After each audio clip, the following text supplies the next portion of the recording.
Now we'll be hearing from Eliot Weinberger. I'm actually going to speak into the microphone. I always forget what the word asymptote means. I thought, I think of it as being one of the planets in Dune. Before I came here, I looked it up, of course, in case anybody quizzed me, And for those of you who are, still in lower mathematics like me, there's a straight line and a curve, and they go off into infinity, but they never intersect. And when I looked it up today, I found this great line, which I guess is from a rap song or something. I don't know what it's from. But the line was, "Girl, you must be some kind of asymptote, because I'm feeling myself closer to you, but I never arrive." So, which is kind of how translators feel. Okay. So I was the judge for the poetry contest. The idea was that, see, I even brought an envelope to take it out like the winners. The idea was to have translators sort of towards the beginning of their careers, translating people who are underrepresented in English. That, of course, didn't stop people from sending in their translations of Rilke and Ovid and Mandelstam and stuff. And there were about 75 submissions, and I was a little disappointed that almost all of the submissions were translations of writers from Europe or Russia. Even though there were many individually fine translations, just as a representation of what younger translators are doing, I was kind of a little surprised that people weren't exploring in other parts of the world. So I'm going to read you from the winner. There's a winner and two runners-up. So the winner is Owen Good, who is from Northern Ireland and lives in Budapest. And he translates the Hungarian poet Krisztina Toth, and who was born in 1967, so I guess she's in her 40s. And nice thing about this is that this, when this is published in Asymptote, if it's not there already, this will be his first publication anywhere. He's never even been in a magazine. And since he's from Northern Ireland, there's a few kind of, well, I guess you can't say Britishisms, but Irishisms in it, like sweets for candy and stuff like that. And this is a poem about 4 pages called Tourist. In the town where you didn't come with me, I arrived in the evening. Everyone was headed home, women with locked faces, well-groomed men. It was screamingly obvious I'm not from here and dead tired. It was a double bed, but with just one sweet laid on the pillow. At the reception, they had called my attention to the safe.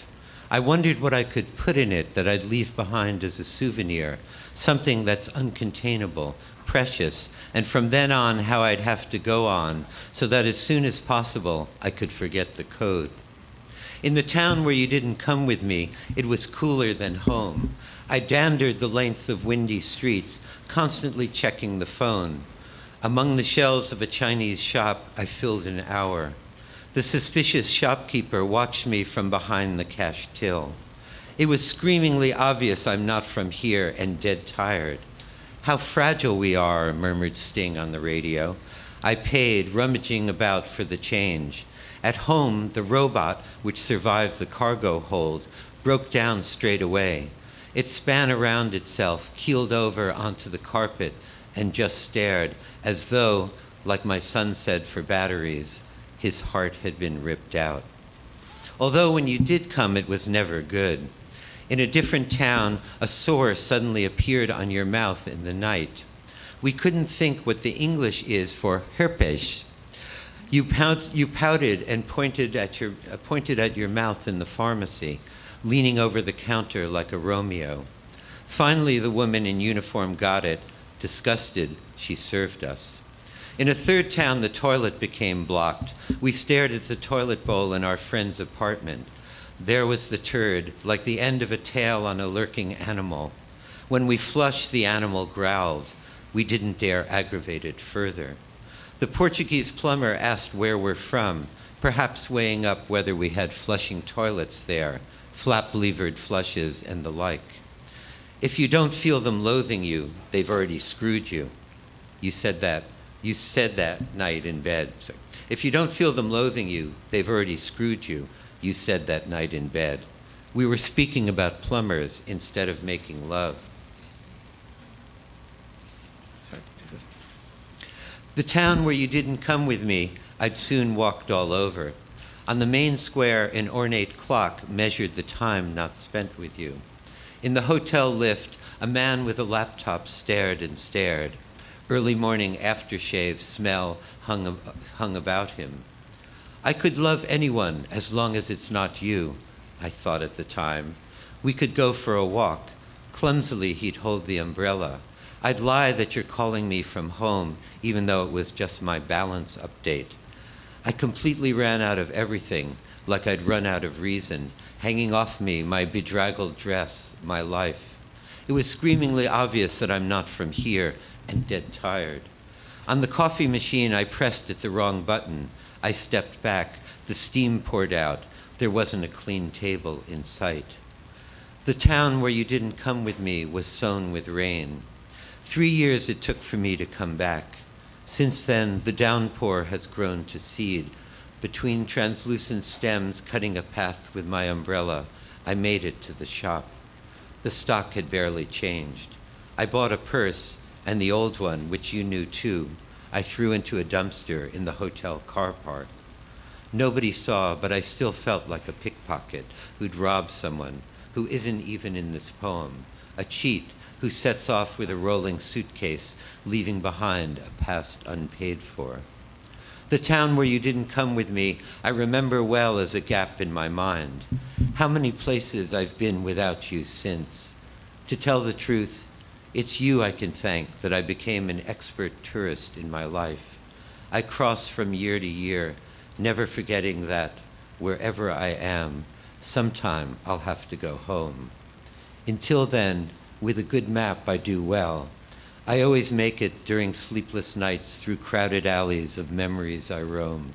I recall the continent of a past life, where in a bygone bathroom, like an aging, offended punk with cream dried into his white hair, standing there, turned to the wall, your stupid electric toothbrush.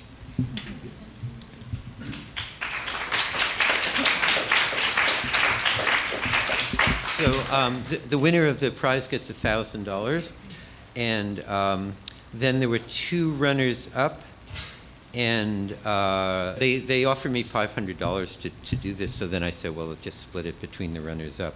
So the 2 runners-up are Alexander Dicau, who is translating the Senegalese French poet Sylvie Condé.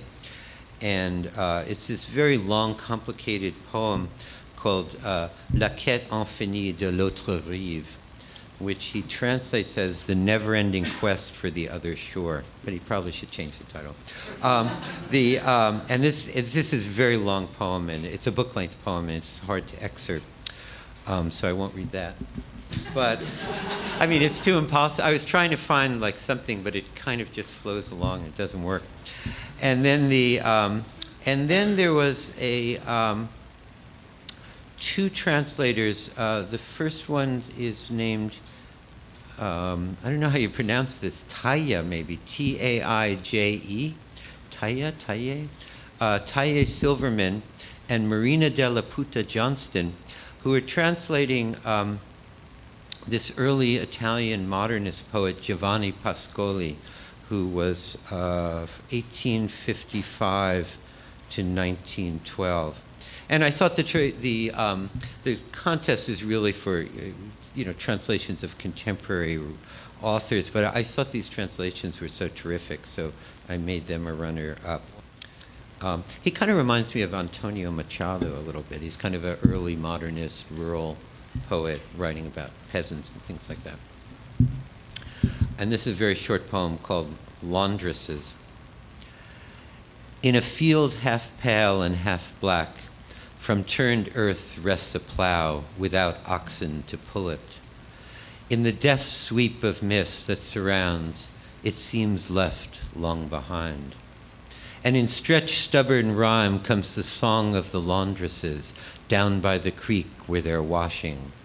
It arrives with the thwack of wet sheets pounded thick against stone.